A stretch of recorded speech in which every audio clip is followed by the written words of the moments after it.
Assalamu alaikum, dear stars of Jannah. In this episode, we recount one of the most important events in Islamic history, the Battle of Badr, a moment when faith, courage, and divine support changed everything. Even after the Hijrah, the Quraysh of Makkah remained hostile toward the Muslims. They sought to crush Islam and launched constant threats. The Prophet and his followers were now forced to defend their community.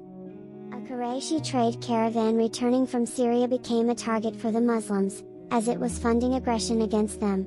Abu Sufyan led the caravan, while the Quraysh assembled a large army of over 1,000 men to confront the Muslims. The Prophet, peace be upon him, with only 313 companions, many unarmed, set out from Medina. They placed their full trust in Allah. The Prophet prayed all night, asking for Allah's help and victory. On the 17th of Ramadan, in the second year after Hijrah, the two armies met near a well at Badr. Despite being outnumbered and out-equipped, the Muslims stood firm. Allah sent angels to support them, as mentioned in Surah Al-Anfal, 8-9-10. The Muslims won decisively. 70 Quraysh were killed, and 70 captured. Key Quraysh leaders perished.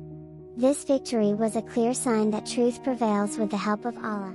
The victory at Badr boosted the morale of the Muslims and signaled to Arabia that Islam was protected by divine power.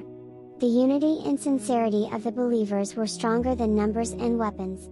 The Battle of Badr reminds us that with faith, courage, and unity, any obstacle can be overcome. Allah supports those who remain patient and trust in Him. In episode 9, we'll reflect on the trials that followed, the Battle of Uhud, lessons from setbacks, and the Prophet's unwavering leadership.